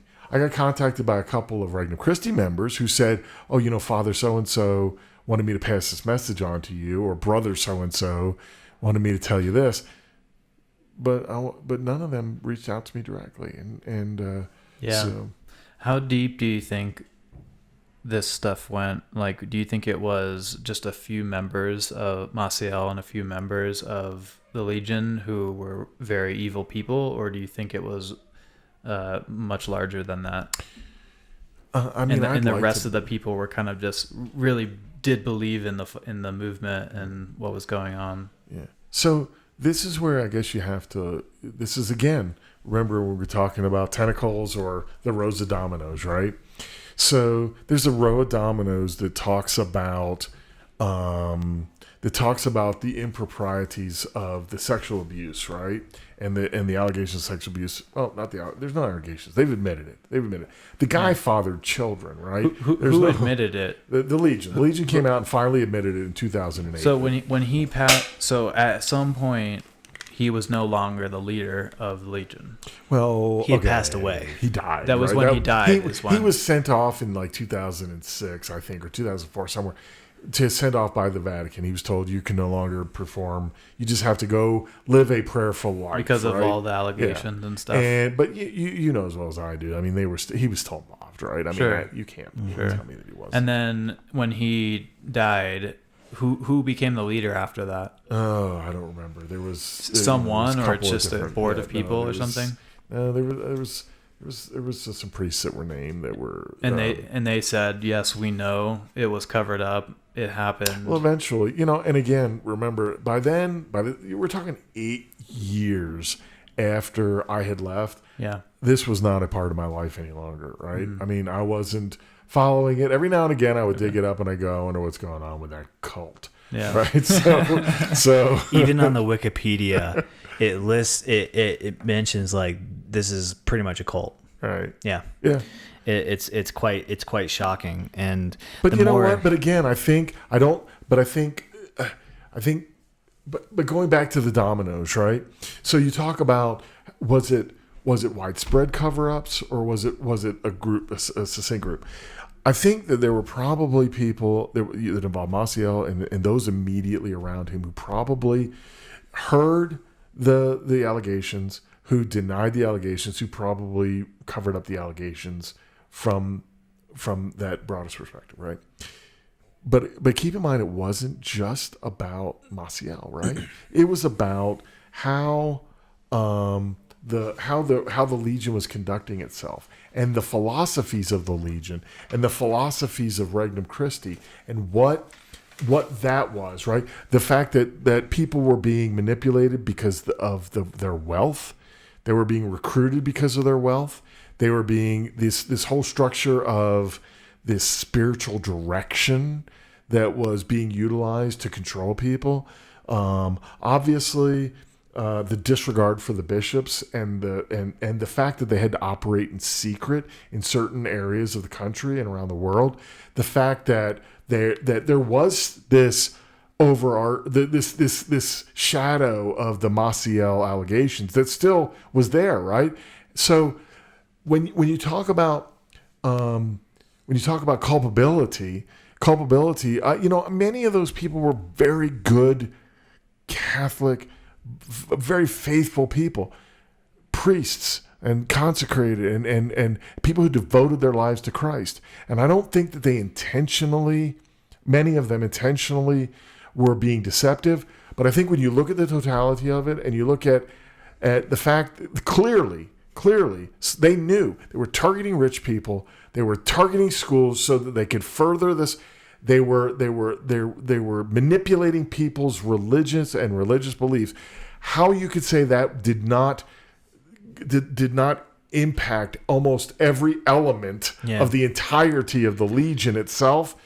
I'm sorry, you'd have to be a pretty ignorant person not to believe that. Yeah, I'm looking at the card and I'm like, just throw all the great, like, lead a humble but great life, like throw all that bullshit away. Like once you like just completely disregards everything that they stand for, to the core. Because once you introduce the underlying issue of deception, which it was, we're targeting rich people. Yeah. We're targeting schools. We're utilizing confidential information against you. We're creating this, we're operating in secret. Yeah. And that was, if you look at the commitment card, it's directly against what they say. It says, not let yourself be influenced by luxury, vanity, hypocrisy, selfishness. And that goes directly against it. Yeah. So let's talk about some parallels here, because that's kind of where we're headed in parallels between like other cults and like in this instance. So I think the Pope's approval of this originally, because it was initially the order was approved by the Pope, and they would use that to use it as credibility of the movement, right? Like the Pope, of course, the Pope had wonderful. The then Pope John Paul had wonderful things to say about Maciel. Yeah. You got to remember, though. I mean, really, from that perspective. Now, I can't even begin to pass any type of judgment against the Pope. Right? I don't know what the Pope knew. I don't know when the Pope knew it. I do know this. You're talking about a religious order that was bringing in hundreds of millions of dollars. And remember, We talked about motivations, right? I talked about family. I talked about faith. I talked about money. I talked about education. This one was hitting pretty much all of them, right? It was bringing in lay people through the Regnum Christi. It was bringing in a ton of new priests. When the rest of the, remember I told you about the rest of the Catholic faith was this gray, it was a graying and it was dying off. And you had this charismatic religious order that was bringing in by far more priests, by far more money. Mm-hmm. It was, it was focusing on schools and education and all of these wonderful apostolates that were for the further, to further into Christ's kingdom, right? Wonderful things, right? So it becomes very easy to overlook somebody who's outside of the organization calling for these allegations. Of course they can't. Look how much good Maciel has done for our church. He's brought in, like you just said, he's brought in all this money. He's brought in all these priests. Yes. Like, surely this is a man of God. How can these allegations be true? Surely they can't. Sure. So other cults, what they do is they essentially bring in wealthy people as well. They target celebrities. They in fact I think it's the newest one that The Vow on HBO covers. It's not Nexium, but can you look that up? The Vow. They got in the Dalai Lama to pretty much validate their movement, and so they widely marketed that to recruit people. Yeah. And I feel like Regnum Christi does the same thing with like the Pope's approval of the order. Like, look how great we're doing. What's it called? Nexium, right? Yeah. Good job, Myles. Thank you. Some of the public statements. What's shocking is how aggressive the Legion has been in attacking the accusers of sexual allegation, the misdeeds of how they do or conduct their business or organization. Like, that should be a red flag. Like, how, if you're spending most of your time fighting allegations of how you conduct your organization, that just can't be. It's just not. You're having to constantly explain yourself, or like, oh no, they're too liberal. They're doing this. They're doing that. Like, this should be. If you're a Catholic organization and order, it should be concurrent, your beliefs and the way you conduct your business with the Catholic government. Well, but let me ask you this. So you have the Augustinians, right? Augustinians take a vow of poverty, right? Mm-hmm. So they live very simple lives. They don't have a lot of money. They don't take, I don't know the exact elements to it, but they don't believe in the accumulation of any wealth whatsoever, right? They give it all back. So does that make them any better or any worse than a diocesan priest who says, you know what, I get my monthly paycheck or my weekly paycheck or whatever, and I go out and I buy a nice car or I buy a home or I do whatever, right? There are always going to be differences in how in the level of belief, right? And I've never criticized anyone because they didn't go to church every week. The church says if you don't go to church every week, it's a sin, right? Mm-hmm. But that's not for me to decide. I'm not here to judge you or any other person, or at least I shouldn't be, right? So trying to draw those parallels can be difficult. I just wanted to point that out. And but what's the punishment if you don't go to church? So the punishment is that, hey, by the way, you're committing a sin. Okay, so that's it. Committing sin. Right? Well, right, but they tell you you're committing a sin. That's the only thing. Is like they teach you if you're not sorry for your sins, then that's damaging to your soul. But beyond that, it's not, your kids aren't gonna get this, or you're not gonna be a part of this thing. It's really it affects you and you only, and it's just what you believe. If you believe it's a sin that because you miss church, then that's on you. Well, okay, so it is. But what if I have a group of guys that I hang with and I convince them all that it's okay not to go to church every week, right? Mm-hmm. So I'm having an impact on them, right? Yeah, but if you said, hey, if you don't go to church each week, you're not in the group anymore, then that's getting kind of culty. Yeah, there you go. You know what I mean? Okay. But if you just said, hey guys, yeah. if you don't go to church, you're sinning. You know, it's going to be bad. You're going to go to hell. The point Or I was something trying like to that. make is the Augustinians are recognized by the Catholic Church as a Catholic order, an approved, sanctioned order by the Catholic Church. Yeah. Legion currently not. No, the Legion currently is. It's still a recognized religious order. It just has a little different reporting structure, if you will. Right? They still fall under. They're still in a kind of a reorganizational moment. I'll have to push back on that. I don't think they're currently sanctioned by the. I think they're still under review. I think the articles of the order are still being reviewed by the Catholic Church. Yeah, they've. I think that, and again, like I said, I'm 20 years removed from this. Yeah, so you don't know. Every now and then, I did go in recently because you've been asking Made me me. to. Yeah, you made me, and I tried to to at least update myself. And I did recognize. I did see where last year that Pope Francis did tell them that, hey, you're not quite quite ready to come off super secret, double secret probation, right? Yeah, exactly. So I recognize that, and I agree with you from that perspective. Yeah. But I mean, they are still a religious order. They still are. They still are recruiting. I'm assuming they're recruiting priests or seminarians to become priests, and so. And we'll get to the recruiting thing, but the next parallel I want to bring up is every cult has a division inside the cult that pretty much is their worker bees. So like in the instance of Scientology, they have the Sea Org.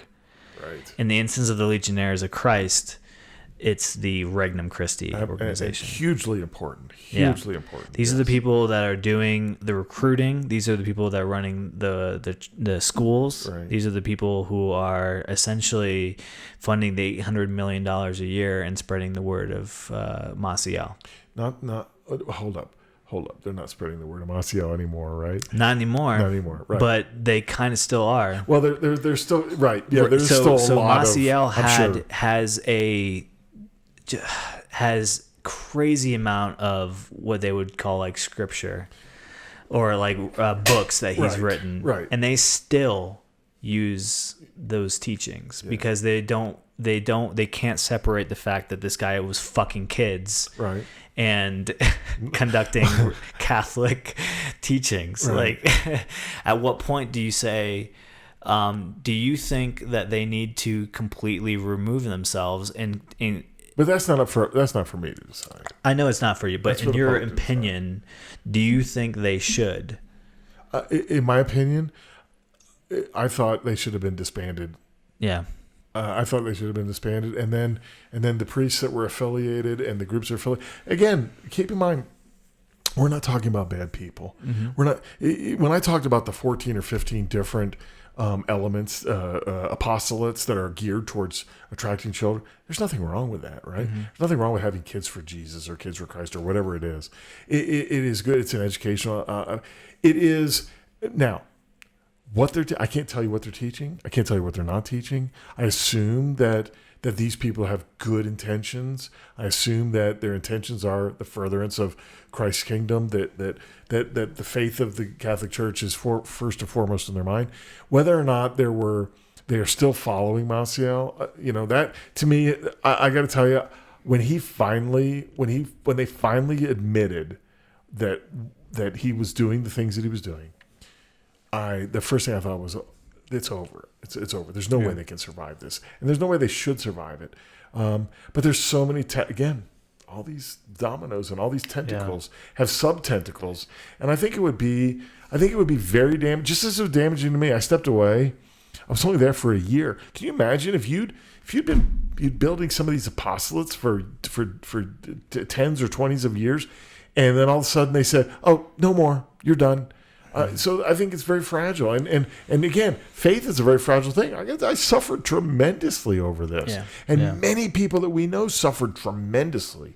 It's devastating. So let me ask you a question. Sorry, Myles. I was going to say that real quick, just on the whole topic, going back to like how the Vatican sees them. In 2014, they ordered a total restructuring of it, where apologies were given to the victims with compensation and things like that. And then they're trying to institute statutes for more transparency in it. And when they finally did admit to like the covering up, it ended up being 33 priests, 71 seminaries who were involved in it, and then 175 children. And they found that Cardinal Angelo Sodano was a key in covering up the entire thing. Right. Okay. So you know who Sodano is, right? I don't. Okay. So he was really important. He was a really important member. So He was the like pretty much the communicator between Maciel and the Pope, right?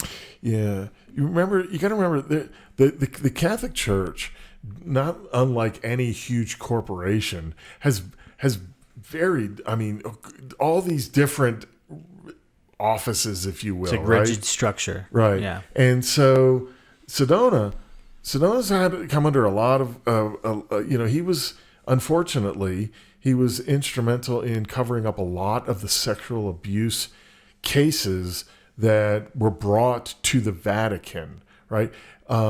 Back when, prior to Pope Benedict becoming Pope, he was Cardinal Ratzinger, and he was the leader of the entity that did the investigations and meted out the rulings for the church against some of these allegations of sexual crime.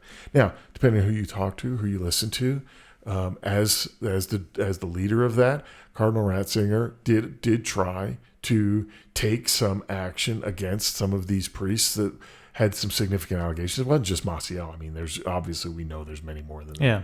Hundreds.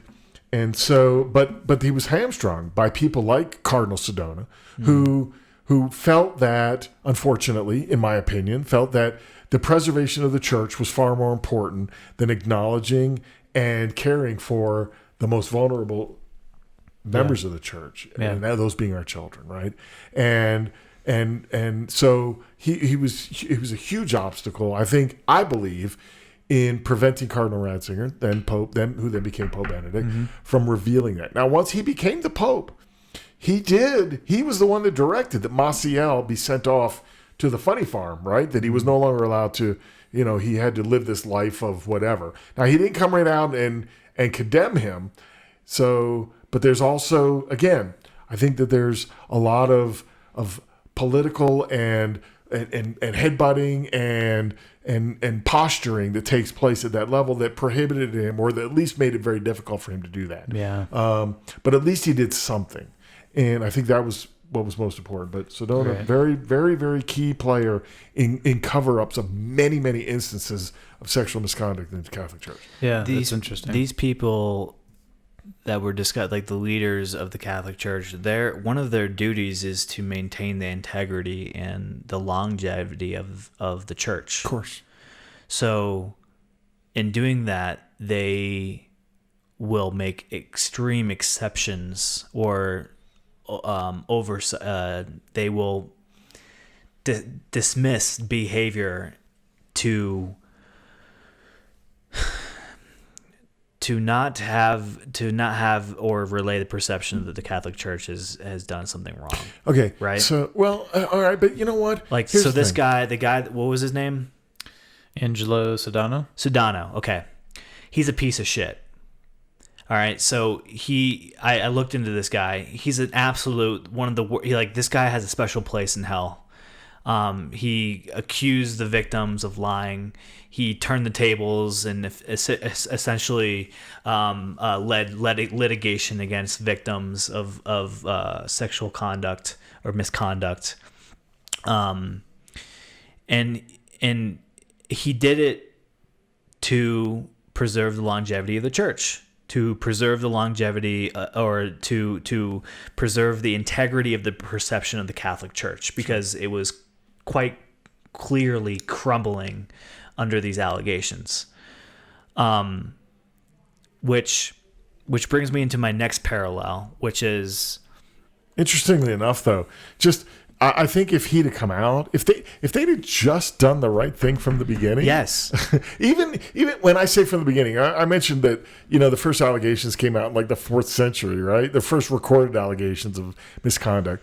You talk about the allegations of Maciel coming out in the 70s, and even before that, the allegations of I think it was Father Murphy in Wisconsin from back in the 60s, and all the allegations that came out of New York and Boston and all of that. If they'd have just addressed it from the onset, if they'd have just instead of taking up the posturing, and I got to tell you, I'm a devout Catholic. But they really fucked this up from the get-go. Yeah. So, all of it. Yeah, it says that what you were getting at earlier about Pope Benedict. So I guess Sedano was John Paul II's Secretary of State at the time, before Benedict became Pope.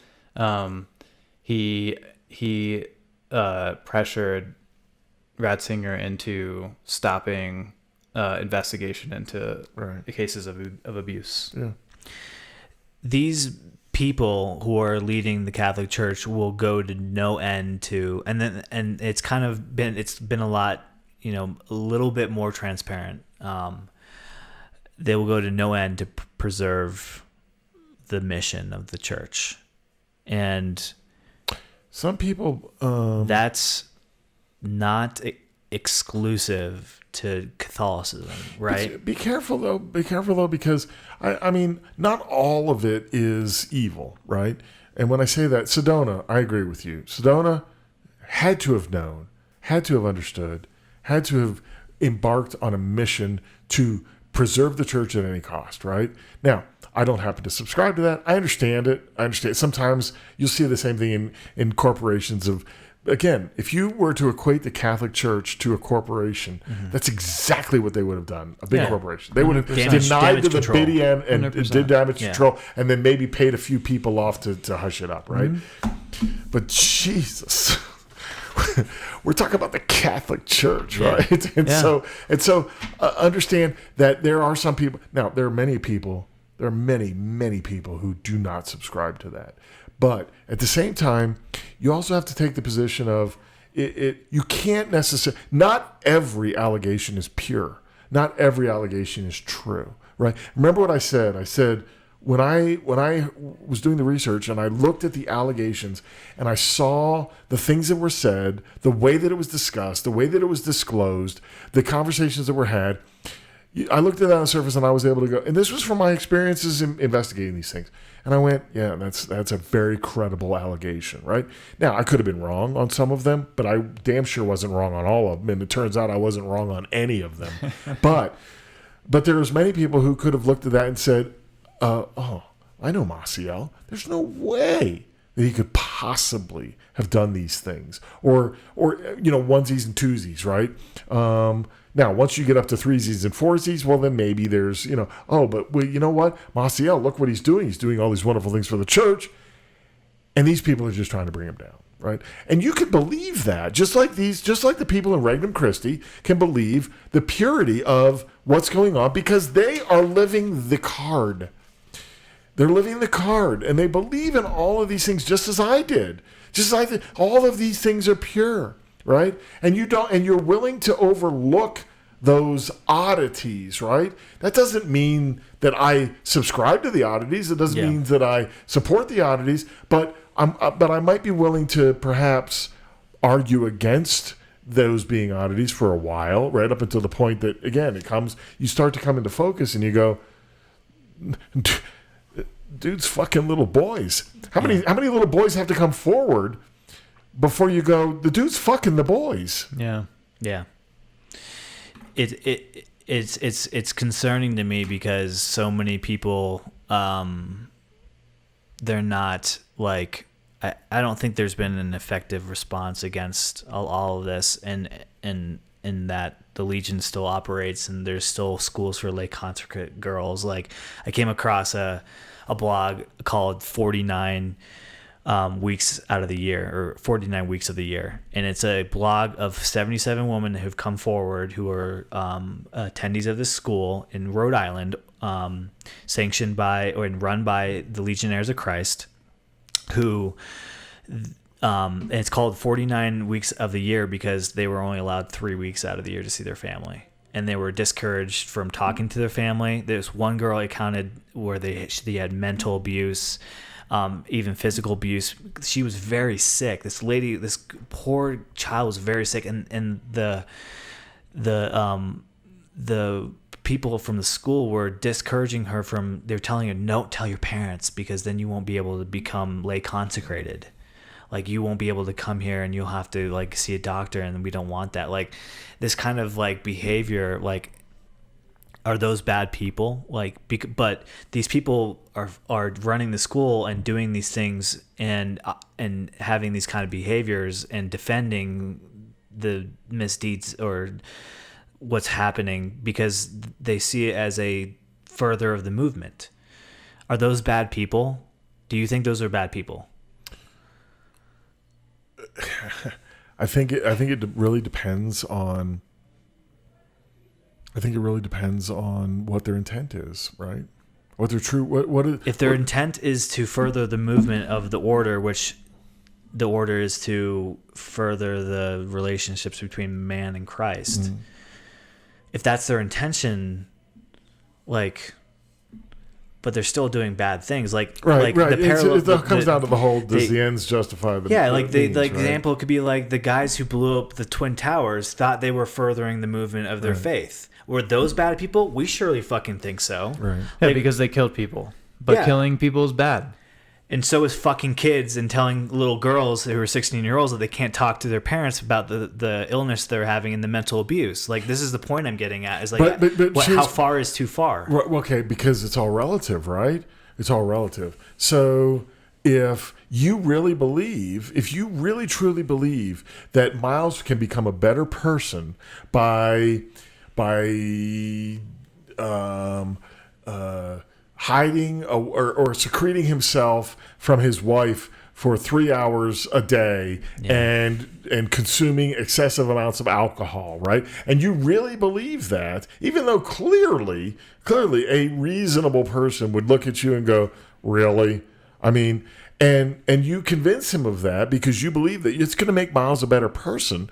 Again, it's what's in your mind versus what is reasonable, right? And so it's all things are relative. Things are relative. Now, I mean, if you were telling Myles that, let's take Myles out of the equation. Yeah. If you were telling someone that they should probably go diddle a little kid 3 times a day because it'll make them a stronger person, well, obviously, certainly, clearly, there's something wrong with that. But if your true intent is that you think that you're going to help Myles in his relationship with his wife by creating a gap of space and time where Myles can go do whatever the fuck he wants for 3 hours a day, who's to say you're wrong?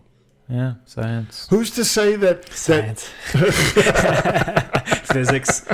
So who's to say that? So their baseline of this argument is like against reason, right? So reasonable baseline, like, well, and which can be which in itself is like subjective, right? Because your reason can change day to day. Of course, everyone believes irrational things all the time. Of course. Does this thing say how long we've been on? We have been on for 7 hours. Almost 2.5 hours. Oh my God! It feels like it doesn't feel like that long, but then again, it does, right? Yeah. Politics aside, I think the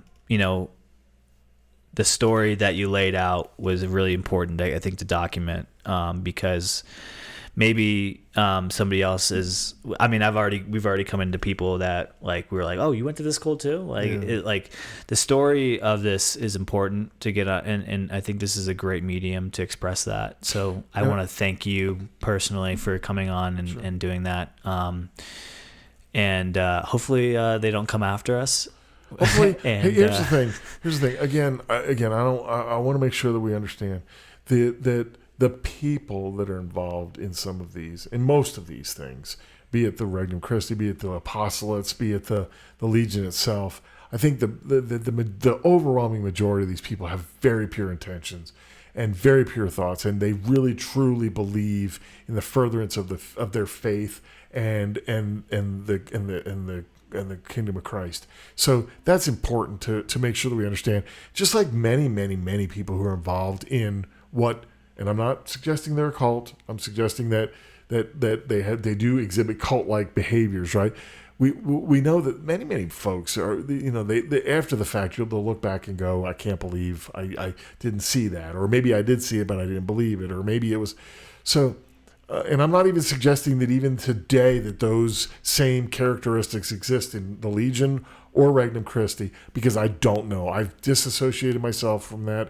I do read some things, but make sure we do recognize it I truly believe I was one of them. Yeah, and it was never my intention to do harm or bring harm or it was truly my intention to live this life on the card and do the things that I thought were, in furtherance of my faith. The real victims are the people who make up the majority of these organizations. Sure. And that is homogenous across all cults, right? You're like most of the people in these cults are being used and manipulated, and it's sad. It's really sad, especially the people who can't get out. The friends you had who wouldn't believe you or whatever it was because they're so brainwashed into thinking this in this way. It's just sad. You just feel bad for those people. I gotta tell you, there was a couple of them that did come to me years later, and said you were right, and I wish we'd have listened to you, and I gotta tell you, in every one of those instances, I never once, not one time, felt any glee or that, I told you so moment. Yeah, no, it wasn't. It was, I felt bad for them because because it took them that much longer to come to that realization. And they wasted that much time. Sure. Yeah.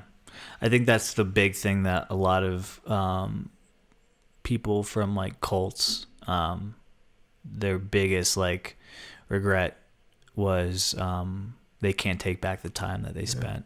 They wasted so much time. They could have been doing some other thing or supporting the church in another way that would have been beneficial to the actual Catholic movement, not just self-serving to the Legion or Regnum Christi. Absolutely.